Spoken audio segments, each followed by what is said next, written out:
New York spends a buttload of money on policing. They have a staggering number of people on their forces. This whole notion that they got to fund it and that's why the city became a hellhole.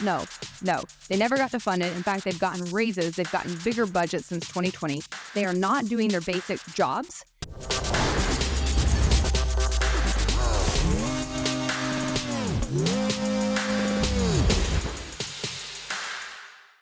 Hey guys, welcome back to the Base Politics Podcast. I'm Hannah Cox with Brad Polumbo. This week, what the heck is going on in New York? That and a newspaper cartoon scandal plus California bends over backwards for China's dictator. Let's jump in. We got to go to New York because there's multiple things going wrong in New York right now. Several things caught our attention. The first one is a gun issue. So over the past week, there was yet another incident in the subway where there was a homeless man who was known to police, who has done this multiple times and is still out on the streets harassing people, who was following a woman around in the subway, and he was threatening to take her bag, steal her purse if she wouldn't give him money, and she was trying to just avoid and keep walking, and he was following her and getting more and more threatening. And so a vigilante decided to take action, pulled a gun out, and basically shot into the air to try to scare the homeless person away. It actually, according to the woman, didn't scare the homeless man all that much. It scared her a lot. But anyways, it gave her enough time to get away from him because it distracted him. And so what's interesting about this, though, is that both men have now been arrested. And I want to roll this clip quickly from the full news report on this. Suspected of opening fire in a subway station, an alleged vigilante who police say used the weapon to try to stop a crime. News 4's Ida Siegel's in Midtown. More on the charges that he faces, Ida, for what the MTA calls a reckless attempt to foil a robbery. Yeah, that's right, David. The MTA and the police saying that. It happened here at the 49th Street subway station behind me last night. That one man who is being called a vigilante fired one shot. He didn't hit anybody, but he is now in custody. Were you trying to protect someone? 43-year-old John Rote in handcuffs tonight, led away from the transit police station in the subway. Police say he is the man they've been looking for since yesterday, who allegedly tried to stop a mugging by firing a gun inside a train station. The video of the incident sent straight to MTA officials. I've looked at the video. It's, I would say, unusual. He sort of looks very calm, pulls out a gun, fires two shots, calmly puts the gun back in a bag and walks away. I mean, it is weird. It happened around 9:15 Tuesday night. Police say a 49-year-old man known for swiping people into the subway and then demanding cash was also trying to mug a woman at the NRW station at 49th Street and 7th Avenue. That's when police say the so-called subway vigilante pulled out a gun and fired into the air. An action officials say was not only illegal, but incredibly dangerous. Anyone could have been hit by that shot. That shot just went astray. An innocent person, someone walking their child, could have gotten hit by a bullet. In this case, no one was hurt, and the would-be mugger was arrested. But Rote initially got away, and there was some concern he would try to stop another crime in the same reckless manner. That's not what we need from anybody in this system. Law enforcement sources say Rote did not have a gun permit, but even if he did, he still would have broken the law. The only people allowed to take a gun into the subway system are law enforcement. A vigilante just going out there taking justice in his own hands is a dangerous situation. Rote has been charged with criminal possession of a weapon, criminal possession of a firearm, menacing, and reckless endangerment. Reporting live from Midtown, Ida Siegel, News 4, New York. So, Hannah, what was your kind of knee-jerk reaction to this? I actually have a mixed bag reaction to this because, as you know, I'm as pro Second Amendment as they come, pro the right to self-defense as they come. And obviously, I very much disagree with New York's laws that make it pretty much impossible for anybody to be legally carrying a gun, as this man was. They said in the video he didn't have a permit. Hardly anybody can get a permit in New York unless you're law enforcement. It is a joke of a system. So I'm very opposed to that. But on the other hand, I think what he did was reckless and stupid, and it goes against every ounce of training that I have as somebody who does carry a gun. This is one of the first things that they teach you in a class, if you take a firearms instruction class, is that you never pull your gun unless you are going to shoot to kill. Because one, you should not be pulling your gun to threaten people. You shouldn't be pulling it out to, be intimidating towards somebody. That could get you hurt. That makes you more of a target if somebody is actually a threat. But two, legally, it shows that you really did believe that you had to take action to protect yourself in that situation. If you're just pulling the gun out and you're not shooting, there's a very good argument to say that you weren't really in danger. You didn't really believe you were in danger because you were just pulling it out but not taking action with it. And so they would always say, do not pull your gun unless you are actually intending to shoot it. And if you are shooting somebody, you should be shooting to kill. And that's why in most states it is illegal to shoot your gun into the air because it shows the intents not really aligned with the right to use that level of force in those instances. But it also has obvious secondary ramifications of you are accountable for every bullet that leaves your gun legally. And so when you're shooting wildly into the air, you're not shooting at an intended target that very easily can hurt somebody else. That could hurt you. You're not in control of where those bullets are going. So it's very reckless, very stupid. I don't think that he should have intervened. It's a tough situation, though, because I cannot imagine, as somebody who used to live in New York, I can't imagine living there now. I go to New York frequently. I would never take the subway, right? I would never go down there at the moment, just given the current conditions. But when you live there, unless you're very wealthy, you don't have a choice. You have to deal with that. You have to be down there. They have seen a number of these instances increasing down the subway since COVID. It used to be very safe. It used to be very, very safe. There were only certain sections of town where it was dangerous to be on the subway before COVID. I don't know if you caught this, but in the news report, they said this was 7th and 49th. That's Midtown. That's Times Square. Like, this is not Oh, really? I didn't catch that. Yeah. Bronx or something, or Queens. Like, no, this is like core Manhattan. That's, it's very dangerous, and police are not doing enough to clean up the city and to actually make sure that the rank and file people who are taxpayers, who are innocent tourists who are going about, are protected in these instances. So I understand why somebody would get fed up or feel the need to take things in their own hands. And unfortunately, if I'm the woman in this situation, I would hope that somebody would intervene. So I want to circle back to that in a minute, but I'll put a pin in it and let you kind of give us your thoughts first. Yeah, you hate to see somebody who's trying to do a good thing get arrested. But in this case, I think some of the charges are probably appropriate. So, for example, I don't think the gun charges are legitimate. Like, that may be the law, but it shouldn't be. If you have a gun permit, you should be allowed to bring it on the subway. It doesn't mean a lot to be able to bear arms, but you can't do it on your commute when people get robbed and assaulted and murdered in the subway. But two, the permitting process, like you said, they make it so hard to get a permit in New York. So the fact that he doesn't have one, not sure you should need to have one. That's constitutional carry, right? But then, even then, it's not a legitimate system as it currently exists. I think that the reckless endangerment charges might be appropriate because he did just fire his gun off into the air, and that bullet could have ricocheted and hurt somebody.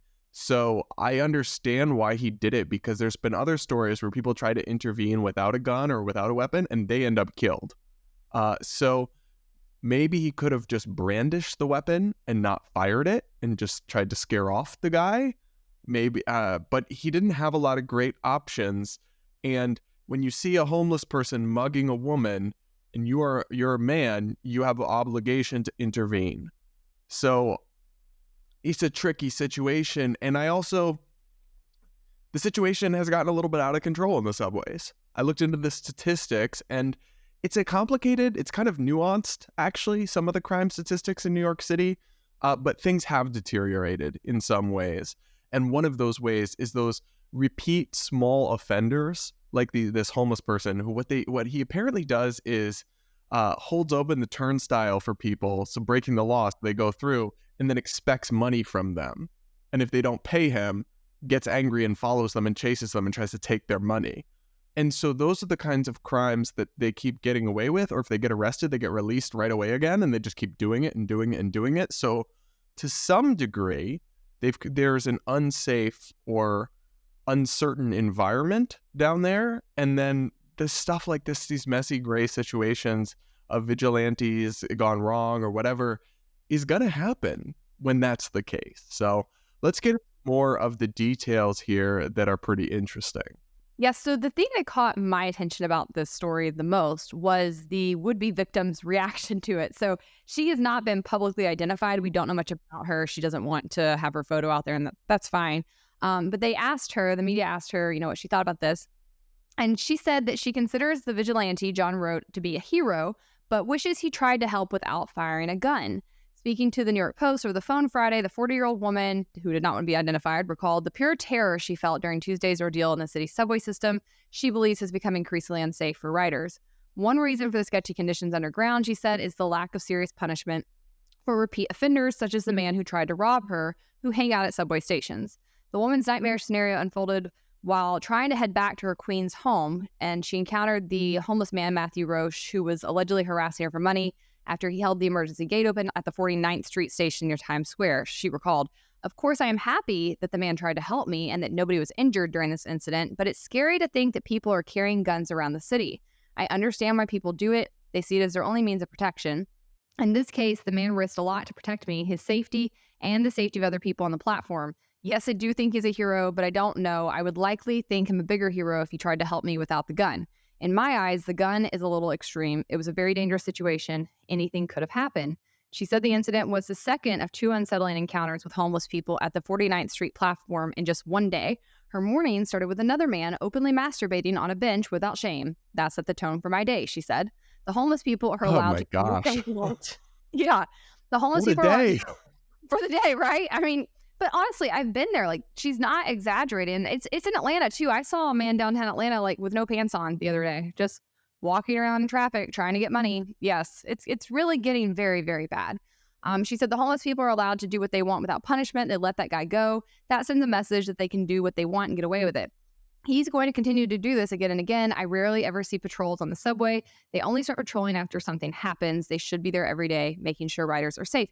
So at first, when I read her statement, I was like, oh my gosh, because it's like you said, you want him to intervene to protect you, but you don't want him to use a gun. It's like, well, then he's putting his life in danger because you don't know what's on that man who's harassing you. That man could easily have a knife. He could be deranged. He could turn around and attack you. So if I'm going to intervene on behalf of a stranger to try to save you, you best believe I'm using a gun to do it, because I'm not going to get hurt in the situation if I'm intervening. Like, I'm going to make damn sure of that. So her expectations here, I just thought the audacity was insane. And at first I took them as like a very anti-gun kind of statement. I was just like, honestly, like the gun control crowd makes me believe in Darwinism more than anything else, because like you don't have a survival instinct. You don't really seem to understand the basics of how to stay alive if you're in the gun control camp, to me. Like, it just doesn't make any sense. Like, this man saved you and yet you're mad that he used a gun to do it. But then I found out more of the details and that he was just kind of indiscriminately firing in the air. Because when I first read the story, I thought it was a more like direct encounter he had to protect her. So then I sort of understood what she was saying a little bit more. And ultimately, I think the real point here is New York spends a buttload of money on policing. They have a staggering number of people on their forces. This whole notion they got defunded and that's why the city became a hellhole. No, they never got defunded. In fact, they've gotten raises. They've gotten bigger budgets since 2020. They are not doing their basic jobs. They are walking around harassing people over things that are not crimes, continue to push the drug war, all these other senseless things they do, instead of focusing on the actual crimes. And I think that something's got to give on this, not only with cops, because cops are a big part of the problem, but so are the prosecutors, right? When you've got somebody who is over and over and over harassing people, put that person away. Like, I'm not in favor of mass incarceration for people who are nonviolent, obviously, but I think that is one of the things that makes me the most annoyed about our system is it's actually soft on crime, because you are so harsh and you have so many laws for all these things that shouldn't be putting people in jail. You end up being softer on the actual crimes, right? The things that people are really doing to hurt people's person and property and make cities less safe. And it's a resources question. I think that's what people need to think about when it comes to criminal justice reform. If you support the drug war and you support all these other things police are spending their time on, ultimately, then you support them not focusing on stuff like this and not having capacity and space to incarcerate people like this. Yeah, so I wanted to investigate the question of whether New York City's subways are safe as a matter of statistics. Like, how bad is it exactly? And it gets complicated because a lot of crimes aren't reported, especially more minor crimes. Like, out of all the hundreds of times this guy had done his little shtick of holding open the emergency gate and making people go through it or harassing them for money, how many times was it reported, you think? But we can look at the data that we do have. And what's interesting is the first thing that comes up when I started looking into this is all these articles about how subway crime is down in 2023. But and it's down about 6% overall. But that is comparing it to 2022. It's down year over year.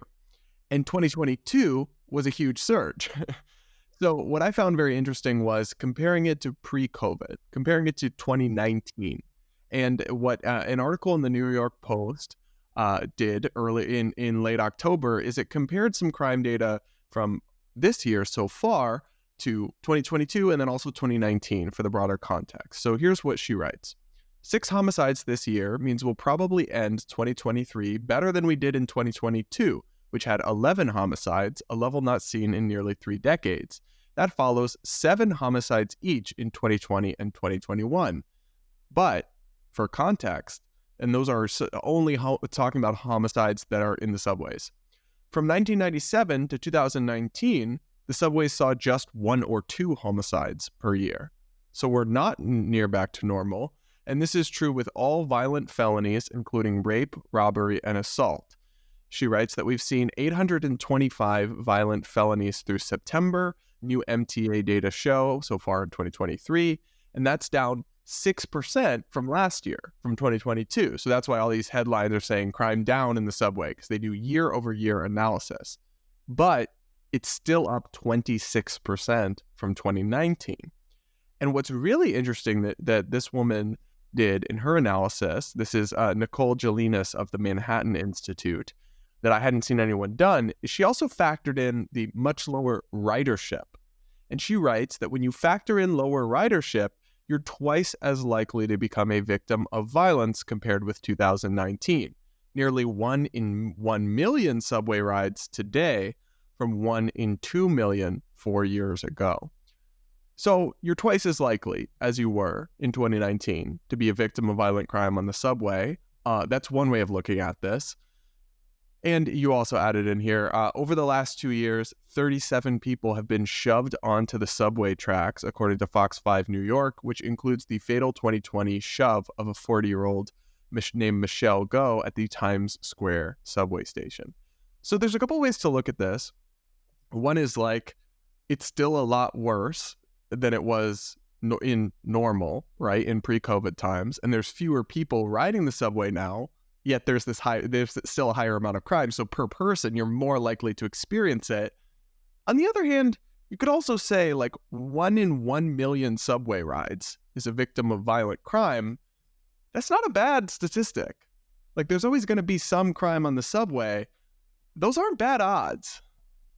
I mean, I guess it's all relative to your perception to some extent here, right? Like, do you feel safe? Do you not? And that certainly carries a lot of weight. Like for me, I have not felt safe going down the subway since the last time I rode it was the day New York City shut down. So it was the Saturday that New York shut down during COVID. And I had been at Trader Joe's in Union Square, and I like popped in the subway middle of a Saturday afternoon to like go back home, and the subway was empty at Union Station. It was me and a man with a dog. And I have never been so scared in my life, because being down the subway when there's not a lot of people around is creepy. Like just period. It's just a creepy experience. And that's the last time I went down there. I, as a woman, often felt unsafe on the subway even before COVID, just because, you know, you're riding a train, it's just you and like a man on there, or you're riding a train, it's you and a couple other people, but somebody who's clearly deranged gets on and starts shouting at all of you, and like you just don't know what people are going to do. So I always felt maybe vulnerable is the better word versus scared, because I still did it when I lived there and couldn't have afforded not to, but I did feel vulnerable in those instances. And you're not allowed to carry anything to protect yourself. You're not allowed to have a gun. You can't even have a taser. It's ridiculous. So yeah, it's not that bad when you put it in that perspective, but it does still feel more dangerous than you would want to, more risks than you'd want to take on, in my opinion. And actually, the subway shoving is what freaks me out the most, because that happens even before COVID that happened, but it's been increasing. That's why I put that stat in there. And that's terrifying. That's attempted murder, when they push people Those are random too, right? They're just random. So even when I would ride the subway in New York, I have anxiety, so I'm always thinking 10 steps ahead. So I was always worried about this, actually, because it is just something that crazy people do. So I would always stand really far back from the edge and have like a pole behind me. And I would like go ahead and center my gravity. Like I wasn't getting shoved far. And if I did, it was going to be like away from the tracks. But yeah, I mean, that's really very scary. People can die. They do die. And there's rats down there on top of that. So if you don't die, you're going to get like mauled by rats. It's just a horrible thing to have happen to you. And again, they've got to figure out what to do about this homeless population everywhere, period. We're going to talk more about it in San Francisco in a little bit on this episode, but like it is getting to be a rampant problem. And I think people in the cities are getting very fed up. And I think if you don't see policy solutions and law enforcement solutions soon, you're going to keep seeing more and more vigilante justice because people have had it. I'm hearing it everywhere I go, from my drivers, the Uber drivers, everywhere I visit. People are completely fed up with the situation. They want their cities back. And it has gotten to a level where it is completely ruining not only like the safety feature of cities, but it's ruining just the quality of life in many of these places. Just yesterday or Sunday when I was in LA, I can't remember what day it was now, but when I was in LA, the 10 caught on fire, which is a major interstate around California. It caught on fire. It's going to be shut down indefinitely until they fix it. And they're investigating, but it's looking more and more like it was homeless people who were storing things underneath the overpass and it caught fire. And that's what happened in Atlanta a few years ago when the same thing happened here. There's also a Philadelphia incident recently. This is really becoming like a crisis at this point.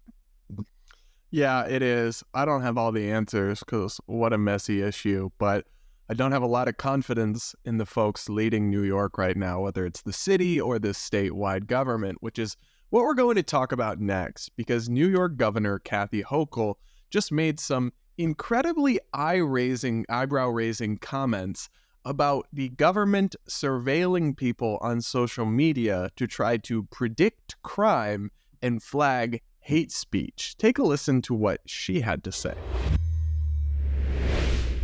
Also, we're very focused on the data we're collecting from surveillance efforts, what's being said on social media platforms. And we have launched an effort to be able to counter some of the negativity and reach out to people when we see hate speech being spoken about on online platforms. Our social media analysis unit has ramped up its monitoring of sites to catch incitement to violence, direct threats to others. And all this is in response to our desire, our strong commitment to ensure that not only do New Yorkers be safe, but they also feel safe. Because personal security is about everything for them. As I said, no one walking down the street or in a subway should feel they have to hide any indications of what their religious beliefs are.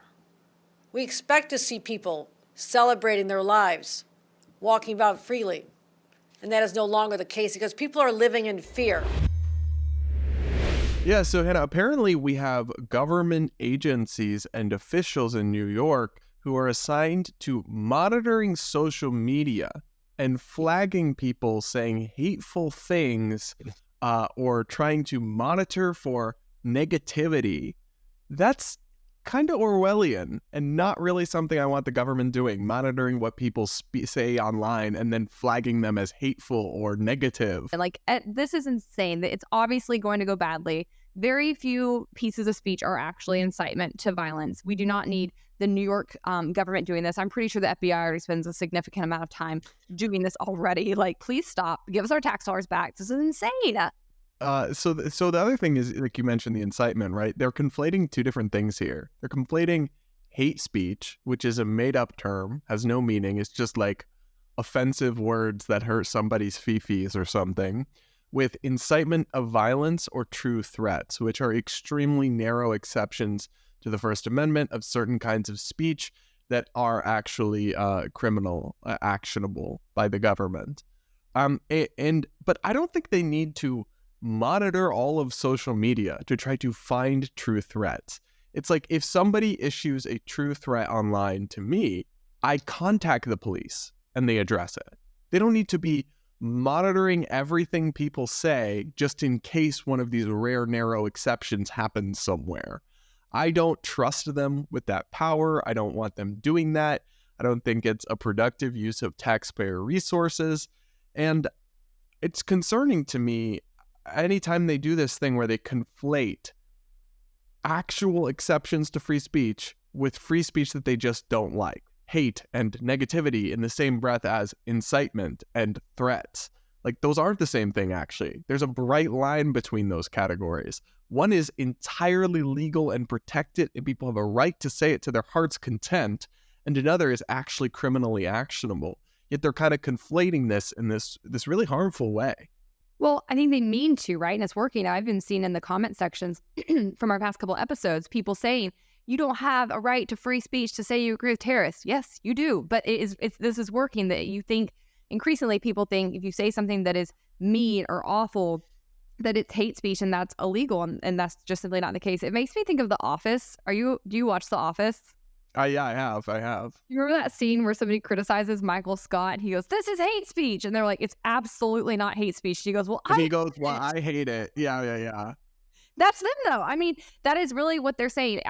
I'm sorry, even as a religious person, you have a right to not like my religion, to not like me because I'm religious. You can talk mad crap about Christians all you want. Like, I don't need the government coming in and policing people for that. That's just utterly ridiculous. I don't think that makes anybody safer. In fact, the only thing I think this is going to do is probably end up with innocent people being harassed, killed, or wrongfully incarcerated by cops. Because once they start investigating you and start sending cops to your house and making up reasons for them to have warrants, things can go south really quickly. So this is a huge problem. I hope there's somebody that can sue over it that'll strike it down, because it doesn't seem constitutional at all. But I don't think it's really that outside the line of what we've seen other agencies starting to do when it comes to social media and free speech either. Yeah, I want to play a clip as well from a law enforcement official that accompanied Governor Hochul at the same press conference. Take a listen to this. So through the governor's support, we have the state police, and in particular the Office of Counterterrorism, has benefited exponentially. The governor has enhanced our ability to develop intelligence and to identify people who are taking part in hate speech, trying to motivate themselves towards violence or incite others to violence. We identify those people, and we use our partnerships with our federal partners, with the city police here in New York City, and with our local and county partners throughout upstate New York, to investigate those people and to try to bring that to a successful conclusion with an arrest and prosecution. A good example would be what happened at Cornell. And we couldn't do that without the support of the governor. So looks like I was right. They are already working with other federal agencies on that. Yeah, they are. But I was just disturbed by which. So he references Cornell there. That's referring to a case with actual threats that were made against people's lives. Yet he also references in identifying and investigating people who are engaging in hate speech. Again, what is hate speech? Is it hate speech to say there are only two genders? Is it hate speech to say Islam is a religion of violence? Is it a hate speech to say that Christians are homophobic? Like, literally anything can be hate speech to someone. Is it hate speech to say abortion should be illegal? Or is it hate speech to say abortion should be legal? Depending on who you ask, it could be either one. So the idea that they would be flagging and investigating people and referring them to federal law enforcement to track or whatever, investigate over hate speech is, again, deeply concerning to me. Because also, I mean, if you really think that that's not going to lead to, what kind of speech does the government hate the most? Speech that's critical of them. That's their hate speech, right? So like in their Michael Scott scenario, well, it's the speech they hate. So I would say I think that is really disturbing and kind of Orwellian that they're doing this in New York. And hopefully they're not doing that in Michigan yet or in Georgia. But if they were, I would be raising hell about it and probably contacting a lawyer. See, I don't even know that they're not. They might just not be advertising it. Like, clearly she's coming out here saying this because she thinks it looks really good for her, right? It's crazy they're admitting it. Yeah, it's like, why are you even telling us this? But it's because, like, her audience wants this. This is like a political stunt. She didn't need to come out and say this. She just wanted to, like, press for doing it. So I would suspect that many states probably are actively engaging in this kind of thing. And guys, just remember, this has been a steady trajectory, right, of crime clearance. And when I say crime, I mean actual crime, homicide, rape, assault, robbery. All of those clearance rates have been plummeting for decades, while these kinds of other initiatives have been taking more and more and more time from law enforcement. So every time you see them doing more and more of this, and then they blame not having enough money to actually clean up streets. No, they're using your money to pay people to do this kind of thing instead of having them actually go solve real crimes. And the reason is solving real crimes is, one, harder, and two, more dangerous. It's a lot easier to sit there and play on Facebook and harass somebody who's just mad at the government than it is to track down somebody who's stabbing people and deal with them and prosecute them. And so when you give them the permission to spend their time and money and energy doing this, they're going to pick this every time. And so that's why you're seeing all of these clearance rates for the actual crimes out there plummet. And that's why you're seeing the threat that we face as Americans getting worse and worse, because our safety is diminishing while they're wasting tons of money with a really big bloated law enforcement system, putting tons of people in jail, and none of it's making us safer for these reasons. Yeah, and I'll just say this. I get why people are drawn to this. Like, New York City is experiencing a huge surge in anti-Semitic hate crimes, for example, since October 7th. Like, there are serious concerns about bigotry and bias, but this is not the way. This is not the solution. Empowering the government to police people's thoughts and minds for hate is not going to end well, especially for marginalized and minority viewpoints and groups. So I get why people are afraid right now, why tensions are on edge right now, but those are actually the times when it's the most important to defend civil liberties, not compromise on them just because, well, this is a really extreme time or extreme case, or, I mean, that's exactly when they need to be defended the most. Mm-hmm. Hey guys, Hannah here with some big exciting news. We are producing so much content at Base Politics that we decided to make a separate YouTube channel just for this show. So take a quick minute and go subscribe to the new Base Politics YouTube channel. We'll put the link in our show notes. We'd love to see you there.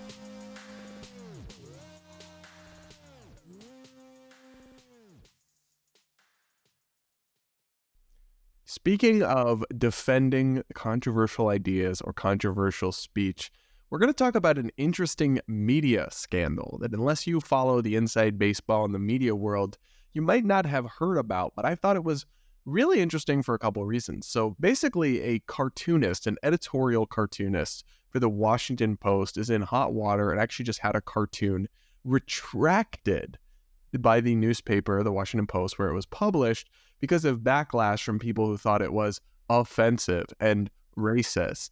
Hannah, can you just describe this? This is the cartoon in question, the oh so abominable thought crime. Can you describe it to listeners in case they're not on our video and they only can hear us right now, what the cartoon is? So this was published in a newspaper, and it is a cartoon that is mocking Hamas. It's a man in a suit that says Hamas on it with exaggerated Middle Eastern features, and he has children and a woman in a hijab strapped to him all over his body, and he's saying, "How dare Israel attack civilians?" So clearly the point is that Hamas is blaming Israel for attacking civilians, while Hamas is very, very guilty of doing so. So I don't really know how this could be offensive to anybody. Like, I think Hamas is one, fair game. Like, I think we should be deriding and mocking and going after Hamas. They're evil, and what they're doing is wrong, and they very much have targeted civilians. That's not to say Israel has clean hands. Israel has also killed many civilians in recent weeks, but I'm struggling to see how this is actually offensive to anybody unless you're Hamas. So they said it's racist. Do you see it as racist in any way? I mean, they have exaggerated his nose and his chin. It kind of gives, like, if you've seen the old Disney version of Aladdin from when I was a kid, Jafar, like how his like Middle Eastern features are really exaggerated and he's made to look very ugly, given like a really big nose and a really big jawline. Like, I mean, I don't think that's racist. I think it's not being favorable to people of Middle Eastern descent. But again, like, the point is to deride Hamas here. And so I don't think we should be drawing them as like beautiful people, or like, I wouldn't go to racist, but I see where that comes from. I see where that complaint is coming from, and we're going to go through the specific complaints, but it's misguided for a couple of reasons. One, it's not a generic Muslim person. It's a specific person who's depicted here. Okay. The spokesman of Hamas, Ghazi Hamadi. And he does kind of look like that, like how the cartoon looks. But the features are more exaggerated. But if we put this on screen, he has all sorts of, this is his style. He has this for Alex Jones. He has this for John Fetterman. He makes the nose bigger. He makes the ears bigger. He makes them look more bloated and large. Like, this is how he satirizes people, regardless of their race or their gender or their ethnicity. So I don't think in that context it can really be viewed as racist. And also, again, when you are mocking somebody, you tend to exaggerate their unattractive features, right? We've seen this done with Trump and people who've mocked him, various celebrities. Like, they're not trying to make these people look good. That's sort of the point. So that's why I'm like, I see why like you might instinctively be like, oh, this is like not favorable to him, but I wouldn't go to it being racist. And yeah, these images of Alex Jones, that's just hilarious. Right, it's like, are all the cartoonists who drew Trump like an Oompa Loompa, are they being racist to orange people? But can you read for us, Hannah, the angry letters of all the outraged people that were sent in to the Washington Post over this cartoon? Oh, Lord. So the first one says, there is no topic in reporting which word choice is as fraught as in reporting on the Gaza Strip. Why does the Post not subject the visual language of its cartoons to the same scrutiny? I am a scholar of religion and media. I recognize a deeply racist depiction of the, quote, heathen and his barbarous cruelty toward women and children when I see it again in Michael Ramirez's November 8th editorial cartoon. It is in no way informative, helpful, or thought-provoking to look at this conflict through the glasses of 19th century colonialist. It's interesting to me he uses heathen in quotes here. Like, it sounds like, is he defending Hamas? Because that's... Right, I don't understand. He's like, it's deeply racist to depict the barbarous cruelty towards women and children. Is he arguing Hamas isn't cruel to women and children? Yeah. It's not like this is a cartoon meant to depict Arabs or Muslims. No, it specifically says Hamas. It doesn't say even Palestine. It doesn't say Muslim. It doesn't have a, Islamic symbol. It says Hamas, which is a specific group that is barbarous and cruel towards women and children. Sounds like he's standing up for Hamas's honor to me. That's how it is to me. It's a weird letter. The next one says, the caricatures employ racial stereotypes that were offensive and disturbing. Depicting Arabs with exaggerated features and portraying women in derogatory stereotypical roles perpetuates racism and gender bias, which is wholly unacceptable. One, most of Palestinian women do wear hijabs, if I'm not mistaken. So I don't think that this is like depicting them in roles that are different than what they are currently in. And according to them, there's nothing wrong with the hijab. So what's wrong with drawing somebody in it? What? I don't understand at all. And again, it's the thing with the exaggerated features. That's how he makes all his cartoons. So people didn't really do their homework before getting all mad about it. And that's pretty typical for a caricature, right? That's the style of cartoon. And the city like perpetuates biased and stereotypical gender roles. Well, guess what, folks? Hamas ain't woke, right? How they treat women is not exactly in line with like 21st century Western values. So to depict them as if they had girl boss commanders in Hamas, they don't. And if they did, those people would be really bad. Like, they still shouldn't be like lionized because they're women. So we got another one here, right? All right, one more. It says, Michael Ramirez's November 8th editorial cartoon depicted a Hamas representative tying women and children to himself to use as a human shield, then blaming Israel for their deaths. Though no one disputes that Hamas hides in civilian areas to evade the Israeli army, this cartoon amounted to an attempt at excusing Israeli war crimes. You literally just conceded in your complaint that Hamas definitely does use civilians to evade Israelis' army and puts them in harm's way and gets them killed. So it's not excusing Israel's war crimes. It is acknowledging Hamas's role and leading to the death count that we're seeing. Now, listen, I am critical of Israel's current plan right now, of their strategy. I think they've taken it too far. I don't think they're being as targeted as they should have been. I'm deeply concerned about what's happening in this conflict. I am not over here rah Israel's government by any means, but to deny the fact that Hamas greatly contributes to the problem that we're currently seeing, making it very, very difficult to go in and be targeted towards Hamas because they do use civilians. They are hiding in the hospitals. They are absolutely using people as human shields. You can't deny that that's a reality and an obstacle for Israel to deal with this in a humane and ethical way. Come on. I just lolled at the fact that he says, it is outrageous to accuse Hamas of using humans as human shields. Yes, we acknowledge that they use them as human shields, but to say that is excusing war crimes. Like, you just acknowledged it. Like, what? Yeah. Now, none of this is to say that this cartoon is somehow above any criticism. So I want to read you what I thought was an actual thoughtful critique of the cartoon that hints at what you were just saying.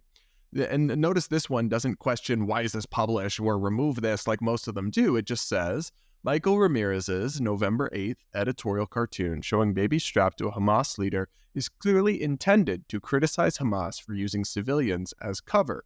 But Mr. Ramirez unintentionally put his finger on the reason Israel's response is indefensible.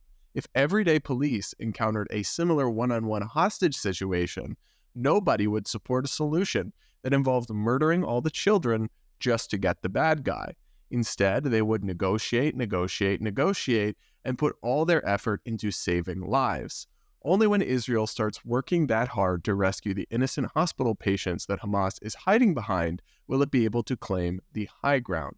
I don't necessarily agree with everything in that letter. I think it's complicated, but that's a good example of a thoughtful critique. Doesn't accuse this cartoon of being racist or something, doesn't say it shouldn't have been published, but just says that the notion that because Hamas uses human shields, that Israel should simply shoot through them, no matter what the human toll is, and that it is therefore 100% on Hamas, all the people that die, is a simplistic and a faulty supposition, I think.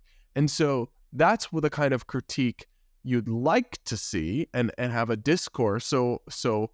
But Hannah, can you guess what the paper did instead? They folded. They fired the guy. I don't think they didn't fire him, but they unpublished the cartoon. They retracted the cartoon. So let me read you this note. Do they not know the internet is forever? Like, why? What's the point? That's so stupid. It's like to make it's basically like to apologize and hope the woke mob moves on from them, which is a fool's errand. But here's the statement from Washington Post opinion editor David Shipley. As editor of the opinions section, I am responsible for what appears in its pages and on its screens. The section depends on my judgment. A cartoon we published by Michael Ramirez on the war in Gaza, a cartoon whose publication I approved, was seen by many readers as racist. This was not my intent.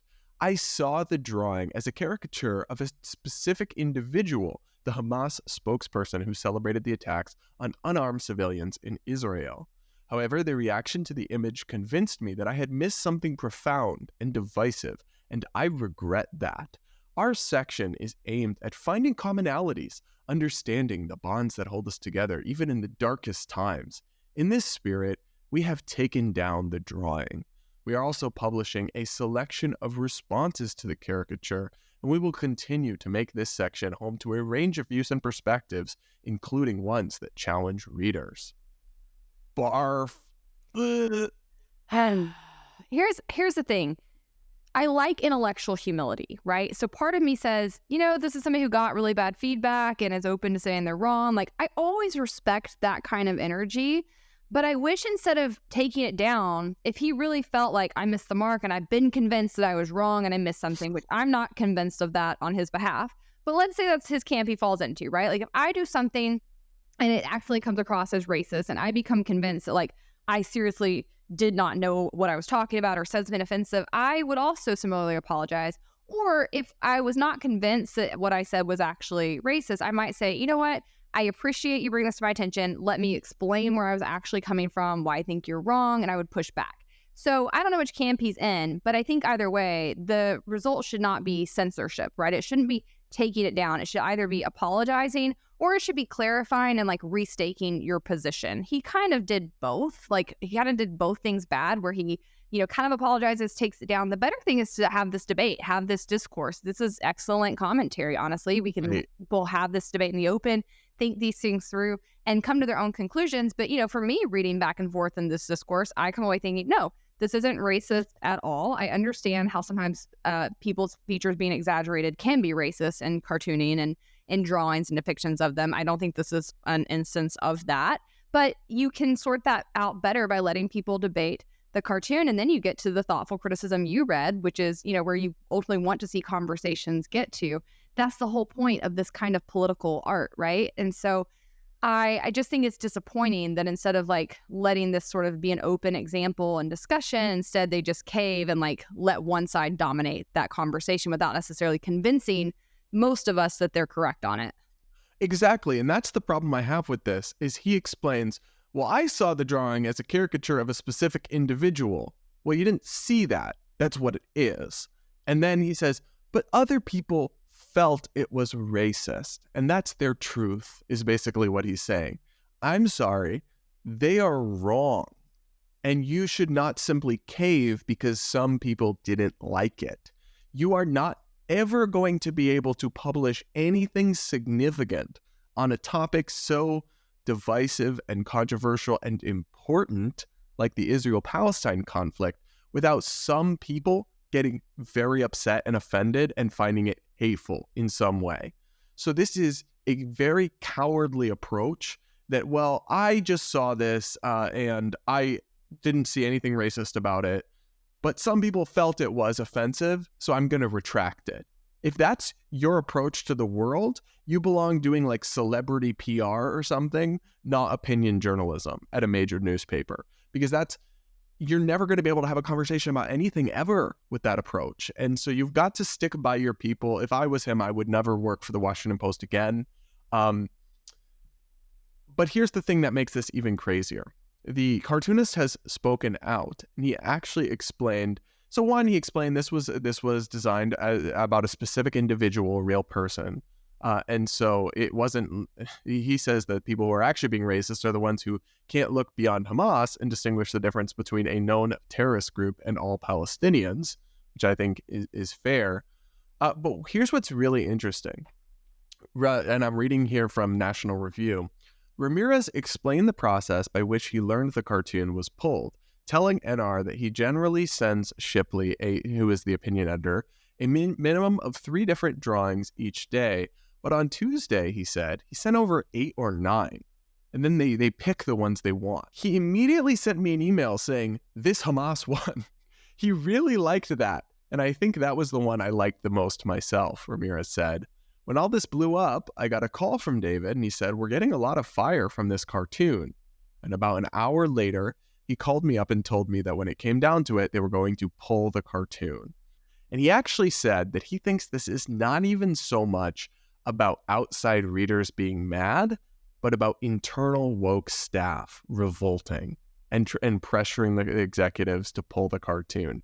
And I actually think that's worse, because I don't expect everyday people to have a full and complete understanding of the principles of journalism and why it's important to publish things that some people find offensive. I do expect journalists to understand that, and people that work at one of the biggest newspapers in the world. So it's really sad to me, this whole saga. It's really disturbing, but we are seeing this. You know, for a long time, we talked about the campus like woke ideology as this thing that happens at colleges and they grow out of it. No more. They're taking it with them to the top centers of business, to the top centers of corporate America, of government, and of media.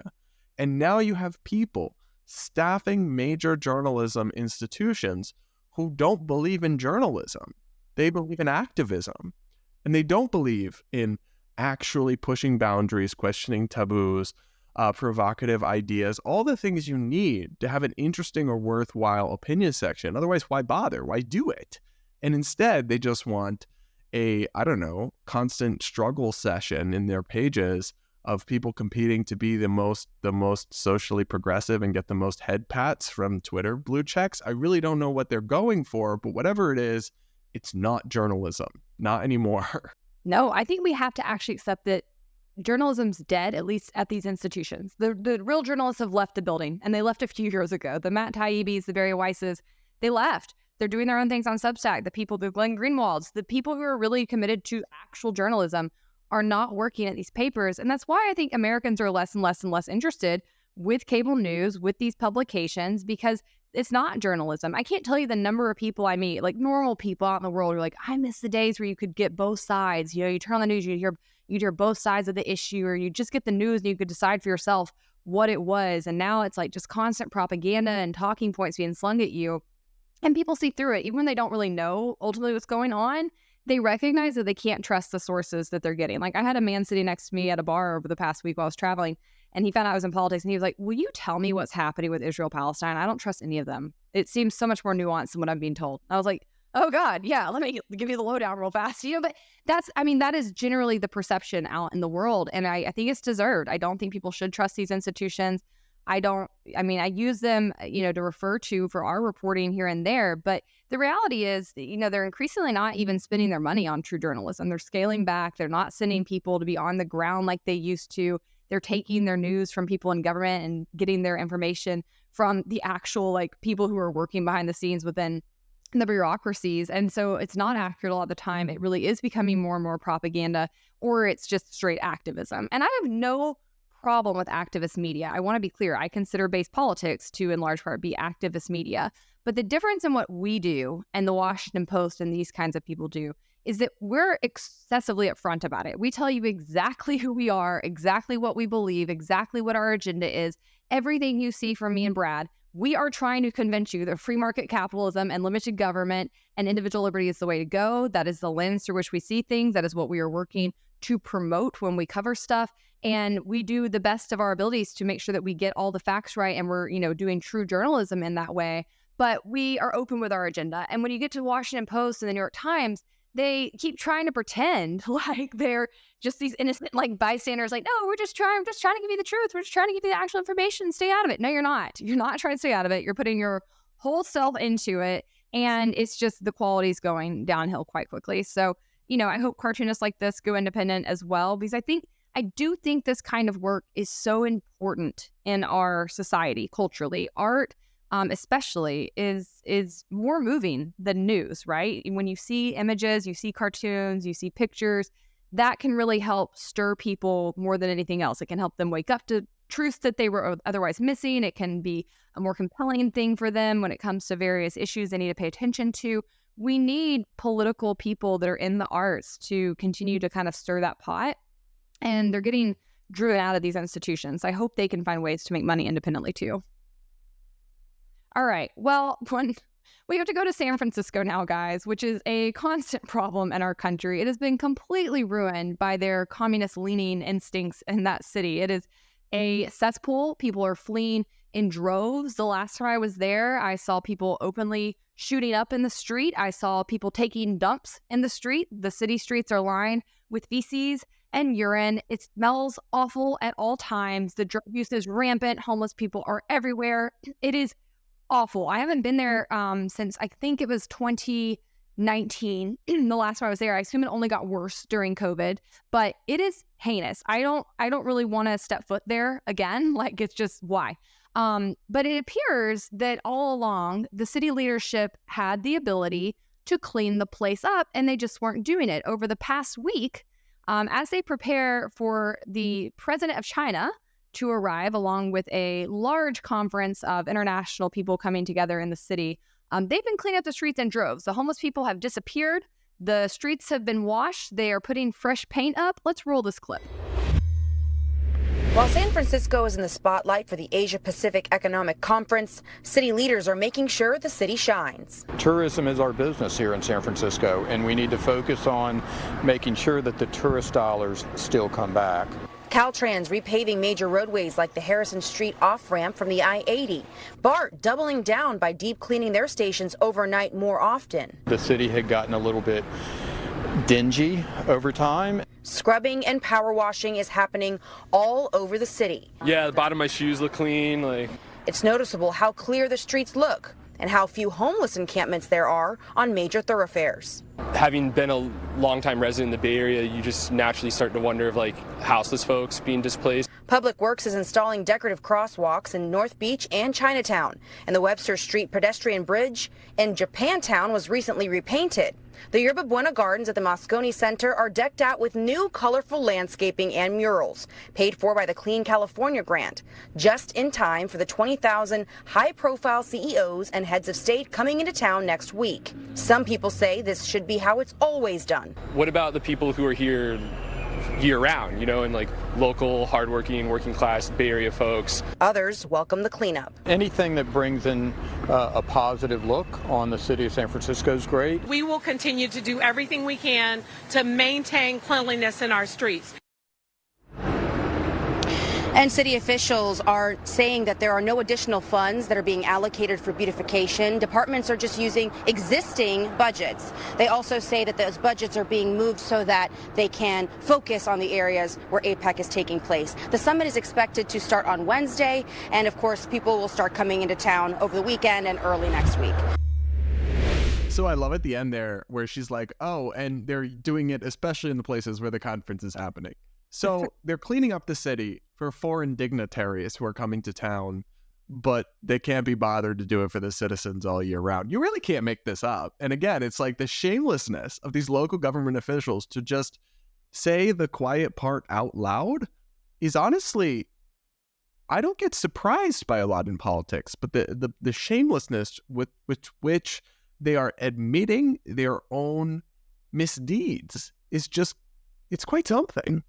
Also, the fact that they're saying they already had this money allocated and what, they just haven't been doing it? Like, what? It actually makes it so much worse. It's the one time where I'm like, I don't want you to spend more government money, but the fact that you already had it allocated and just weren't doing it is crazy to me. And when I first saw this, I was just, this is peak communism instincts to me, right? Because when you go and you look at like China and you go and you look at North Korea, it's all these forced demonstrations of like how great it is. They have to stand out and clap for their leaders and look all excited when they're walking through the roadways. Like, this is kind of that.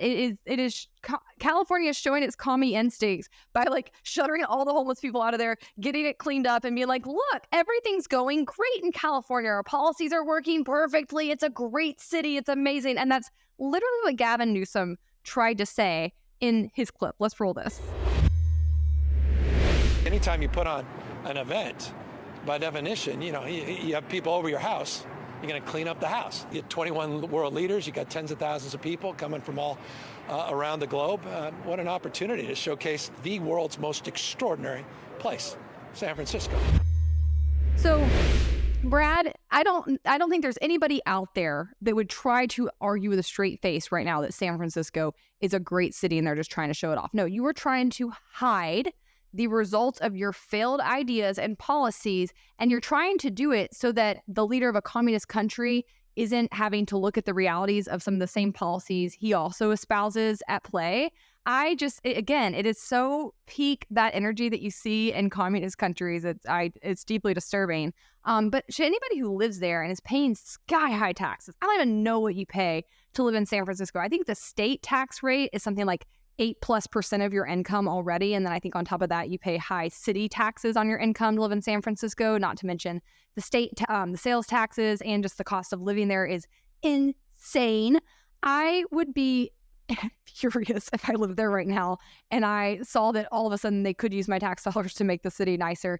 Now, one thing I did think was interesting is it does turn out that they were able to do this because of this special event coming in town, because they actually, with their own bad laws and ideas, have boxed themselves out of doing this more permanently. I looked into it and I found a report that says in September 2022, the Coalition on Homelessness sued San Francisco for violating its own rules for removing homeless encampments. A federal judge later banned San Francisco from cleaning homeless encampments out unless they can offer people that are living in them alternative shelters. Under the injunction, the city can still ask people to temporarily move for cleaning and accessibility purposes. So they were able to temporarily ask them to move. They're going to clean it up for this conference, and those people will be right back, and there's nothing they can do about it because they have really, really stupid laws on the books. Yeah, homeless encampments are not something you want to allow in a city because when they're all together like that, it breeds crime, blight. It's just a real problem. So ideally, they would have shelter space for them if they're going to kick them out of their encampments. But you have to be able to do something, because simply just allowing open air homeless centers in key parts of the city is not workable. That's how you end up with people feeling unsafe. That's how you end up with crime. You end up with mental illness and things like from spiraling from that. You end up with more crime. It's really not an okay situation. Yet they're only now clearing out these encampments because President Xi Jinping is coming to town. Come on, really? Yeah, it's like you're supposed to put your citizens first, not random communist dictators that are in town for a conference. Like, I would be livid if I lived there, but I never would, and neither would so many people. I listened to this podcast, the All In podcast, and the people who are on it are all like big business CEOs who run very large companies, and they're all talking about how they were talking about the other day about since COVID, office space in San Francisco has become extraordinarily cheap because they have all these huge offices with leases that used to be so expensive, and now they can't get anyone to rent them because people are going virtual, they're going elsewhere in the country.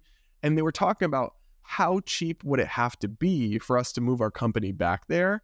And one of them literally said they could offer him a massive apartment complex for $0, and he still wouldn't move back his company back there. No, I mean, I love California. I've said before, it's my favorite state in the country. I hope to be able to live there at some point in my life, but not San Francisco. I don't see San Francisco ever turning around.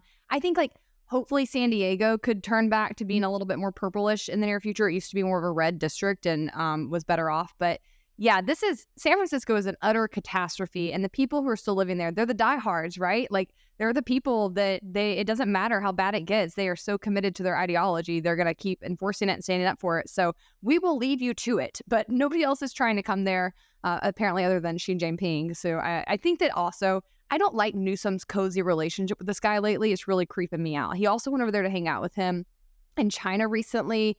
It's giving sus. It's giving you want to be a dictator. It's giving that you're a communist sympathizer. That's something that used to be shunned in our society, and it should be again, because communists are murderers, and communism has killed more people than any other ideological cause known to man. So I think it's actually unacceptable, the simping that we've seen out of Newsom for this guy. Absolutely. All right, well, let's move on to our hot takes. Brad, what do you have this week? People need to take better care of their dogs. I'm sorry, but twice in the last 2 weeks, I have been walking around my neighborhood and come across loose dogs. What? Who've just gotten out from their yards, who have just, I don't know what's going on with their owners, and I've had to knock on people's doors or call the number on their collar and return dogs to their owners. And I'm like, what are you doing? How is this happening? This doesn't happen to me because my dog doesn't just get out and then some person walking finds him wandering in the street. What kind of dogs are these? Big dogs? Little dogs? All of the above. It's 4 dogs I've encountered loose. What? 2 sets of 2, and a couple of them were little and a couple of them were like medium large. What happened when you took them back? Were they like, oh my God, we were frantic? Or they were just like, chill, like, cool, thanks? More the latter, honestly. And I'm like, for any second didn't know where Phoenix was, I would lose my GD mind. Like, what? That's insane. I did get dog mom shamed the other week, though. So when you first said this, I thought it was going to be about something else, and I was starting to feel real guilty. So I take Phoenix to get baths because he's, a wolf. I can't physically bathe him here on my own. And I take him like once a month or so, which I thought I was doing a good job on that because long story short, their fur is like self-cleaning. They don't absorb water or mud. So he stays really white and clean. And I brush him all the time. Well, I took him to get his bath last week, and the groomer called me and he was like, you really need to have this dog in here more like every 2 to 3 weeks with this breed. He's going to get matted. He could start bleeding. Like, it's not coming in enough. I was so mom shamed. I was horrified. I was like, oh my God, please don't let him bleed. So okay, but they also might want your money though. Well, listen, it's going to work because I'm just like, anything to protect Phoenix, like whatever you want, take my money. So I've been feeling guilty about it ever since because nobody told me that he needed to be bathed that much. So I felt like a negligent mom. My hot take is that pipe smoke is the best smell in the world, and I wish men would bring it back. I wish men would start smoking pipes again because nothing smells better to me than pipe smoke. I love it. It's so masculine and sexy and hot.